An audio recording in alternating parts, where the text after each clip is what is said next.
Daylight is still several hours away at the remote village of Ahuas in northeastern Honduras. But for Roy and Sue Haglin, the Mission Aviation Fellowship couple living there, their day has already begun. For outside in the darkness before dawn, the people of Honduras are crying out in need. From almost a dozen different places spread over 4,000 square miles, the Miskito people are calling. For many, it has been an all-night vigil.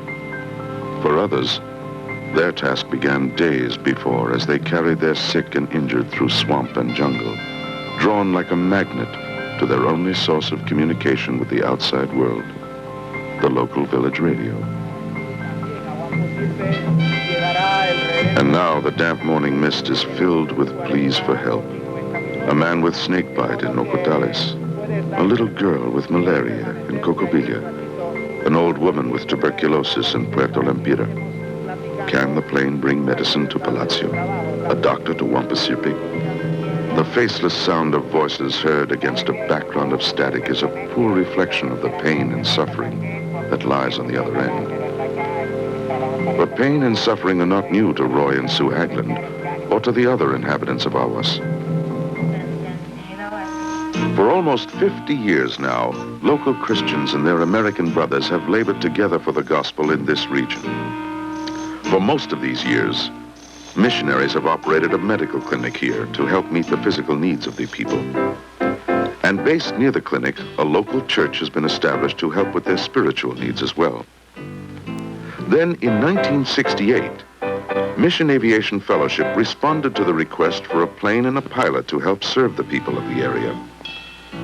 Today, this tradition of serving is being carried on by Roy and Sue as they work hand in hand with missionaries such as Lorenz and Nora Adam. The MAF pilot, in so many ways, is like the doctors he serves.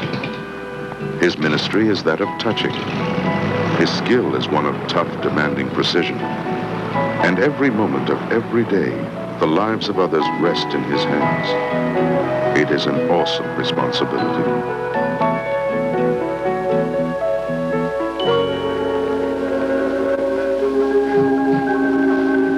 Here, suffering is much more than just a word. To many of these people, it is an everyday reality. When we came in 1962, life was rather different from what it is now because we did not have the MAF based here. We were completely dependent on the boat service that went up and down the coast from La Ceiba, and frequently those boats would meet with problems along the way. One year we lost 16 boats. The various little boat captains lost what was their lifeline, really, and our lifeline. We were dependent on them for food supplies, for our mail service, and we were also dependent on them for the medicines that we had for the medical work here. The patients would be brought up the river from Bruce Laguna or up the Patuca River, and from the Caratasca. They would bring them as far as they could and then carry the patient in to the clinic.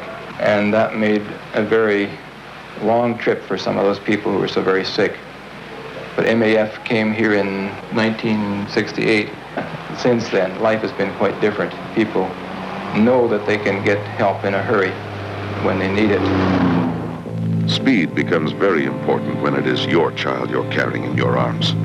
Imagine for a moment living in a place where one half of the land surface is covered by rivers and swamps. There are no roads. A trip to the one doctor in the only clinic available can take days of hard travel over rivers and lagoons, across flat, marshy swamps full of black flies, mosquitoes, snakes, and tarantulas. The mother is complaining that this baby has had a swollen face and belly for about 2 weeks. Now, this child is 3 years old, weighs 25 pounds, which really isn't enough. You get this sort of a chubby appearance to the face, and actually the baby's malnourished. At least that's what I suspect, so we'll just examine him. Hello, Raksa. Atwanaku. A child in pain is one of the saddest things in the world, for he neither knows nor understands why he hurts, or that someone truly cares. Okay, hold him for me, please. Just his mouth. Okay. Each day in the life of an MAF pilot is made up of so many little things that enable him to carry on his work. Out here, there are no auto mechanics, no electricians, no plumbers. The MAF pilot must be all of these things and more. The MAF pilot also serves as his own chief mechanic. Constant inspection of the aircraft must be carried out if it's to be kept in perfect flying condition. For Roy Haglund knows that if his aircraft should falter, not only might his own life be in danger, but also the lives of his passengers. In an area where there are no control towers, no radio navigation stations, a failure in the air is very dangerous. A plane going down in these dense jungles would be swallowed without a trace. And all this responsibility rests on the shoulders of one man, Roy Haglund. The present pilot is kept very, very busy. Frequently, he can't handle all the flights that are required. People call in from all over the department, which includes some 25,000 people in many villages along the rivers and lagoons. The pilot has to, on occasion, take the airplane in for the 100-hour checkup or for servicing, and he's not able to make emergency flights as he would like to. It's very frustrating for the pilot. Just recently, we had the case of a mother who gave birth to twins. She bled very badly, but there was no plane here because the MAF plane was away. And so the mother couldn't get help, and she died, leaving two twins, two babies behind. Unfortunately, this doesn't happen too often, but it does on occasion. Emergencies are a way of life to the Miskito people. And here, where there is a total lack of even basic medical knowledge, and where there is little, if any, ground transportation, emergencies happen quite often.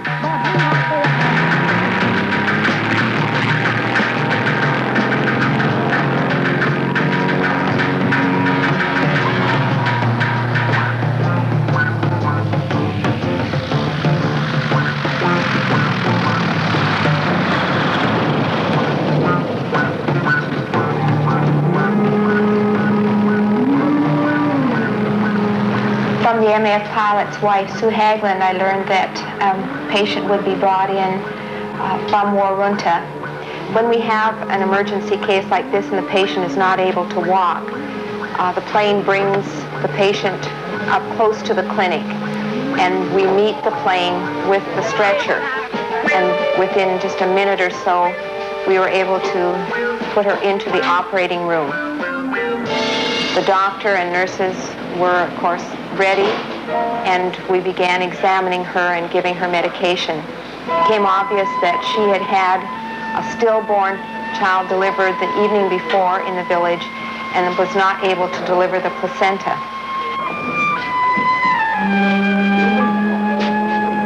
The first things that we did was to have prayer with her. Being Miskito, we prayed in Miskito. We asked for the Lord's guidance and help in the procedures that we were going to perform, and also committed her life into God's care. And prayer and the Lord's help, we were able to deliver the placenta, and the patient is doing well today and will be able to go home perhaps in 3 days from now. It is 6 p.m. here in the little community of Ahuas in northeastern Honduras, and Roy Haglund is coming home. 3,000 miles away in his own country, a 16-month-old baby boy tries to swallow something he has found on the floor. By the time his mother hears him choking, he's already begun to turn blue from lack of oxygen. In panic, she races him in her car to the local hospital, where a team of doctors immediately go to work to dislodge the object. 2 hours later, a very tired, weak little boy is returned to a grateful mother. The doctor tells us she is very fortunate. She is. For if she lived 3,000 miles away in the swamps of Honduras, her child would be dead. But it is evening now, and Roy Haglund is coming home. You will find this same scene being repeated all over the world. In South America, in Africa, in Asia, MAF pilots are coming home to their families. It has been a long day, but the night will pass quickly, and the sun's return will find the radios of Jakarta and Kinshasa and Ahuas once again crackling to life. The poor and the suffering and the injured will be calling. A little boy with meningitis, a malnourished baby, a mother with birth complications. They are calling for help. They are calling for you.